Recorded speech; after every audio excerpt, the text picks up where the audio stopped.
Hi guys, Jane here, and we just started the month of November. It's sweater weather and everything is cool and crisp outside, at least where I live. NaNoWriMo's just started. The holidays are coming up. It's a great time of the year. Fall is my favorite season. I really love fall. Also, my birthday's in November, so I'm excited about that.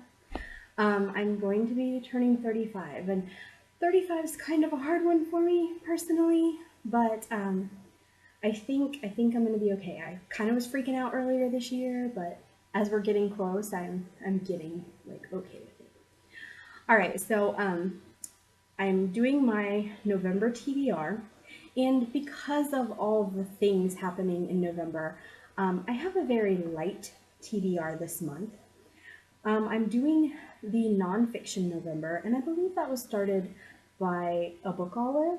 I'm going to link her video down below.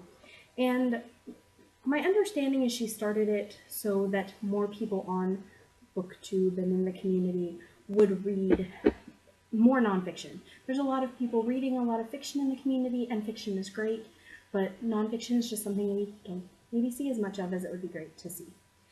So for this, there are 4 challenges, and I actually have a total of, I'm looking at the challenges now so I can make sure I read them to you properly.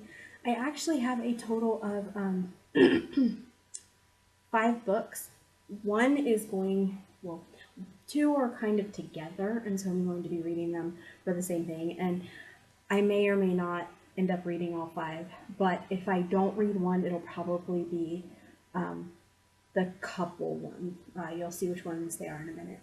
So the first one, or the first challenge or category, is pastime or pastime. And so to me that is like history. And I was kind of debating if this counted, but I'm going to go with it because it was history, but it's not real recent, or it's not like real far away history. And that is A Mother's Reckoning, Living in the Aftermath of Tragedy. And in this, Sue Klebold, who is the mom of one of the Columbine killers, she talks about kind of what led up to it, that she, in her household, maybe what she missed. I'm not real sure, but she talks about the experience of being the mother of Dylan. I believe Dylan,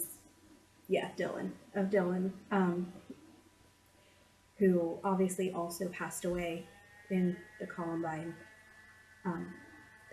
shooting. So even though this is kind of more recent history, it is like a while ago. I'm not sure the exact year it happened, but I was in high school, and I'm 35 now, so it's got to be a while. I know it was something that was really impactful, and I had this on my TBR last month, but since Nonfiction November is here, I thought I would just move it up and go ahead and read it now. So I'm actually really excited to read this and to see kind of her thoughts on what happened and how she's been dealing.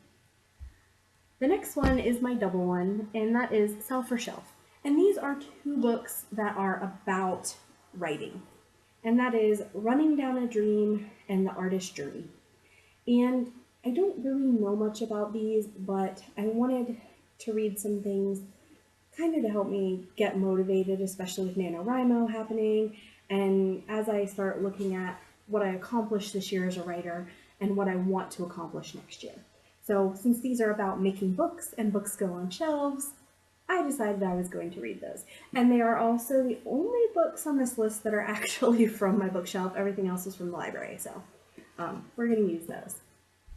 The next one is Wander or Wonder, and I'm doing The Wisdom of Wolves. I believe this was also on my TBR last month. When I do my wrap-up, you're going to see that, it was a rough reading month. But I kind of feel like this goes for both Wander and Wonder. Like, these wolves are wild animals, and they aren't local. They're out in, I don't actually know where this pack is from. Idaho. Okay. They're from the Idaho wilderness. So weird to me. Like, I picture Idaho and I just picture farmland, so Idaho wilderness. But, so So there is the wander bit, that it's like not local and they're wild animals out in the wild wandering. But also, I love wolves, and I'm always fascinated by anything having to do with them and the way that they live. So I do wonder about them, and of course, like I said, wandering as well. And the last one is micro and macro. And I feel like this book kind of is both of those things too. And this book is Life's Work, A Moral Argument for Choice by Dr. Willie Parker.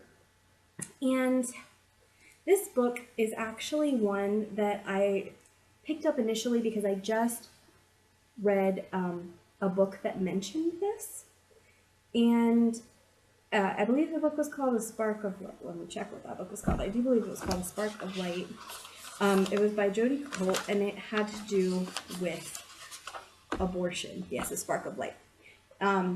And it had to do with abortion. And she had interviewed this doctor before writing the book and kind of based a character off of him. So it is about his, micro on the level that it is his involvement with, with abortion, but also the bigger issue of abortion and choice, which would be the macro. So his experience, the micro, and then the issue at large is the macro. So I'm really excited to read those.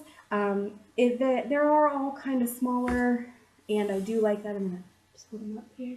So I like that they're all kind of smaller because it's going to be a busy month with NaNoWriMo, and I just don't want to overdo it. So if you've read any of these, I'd love to hear what you thought about them.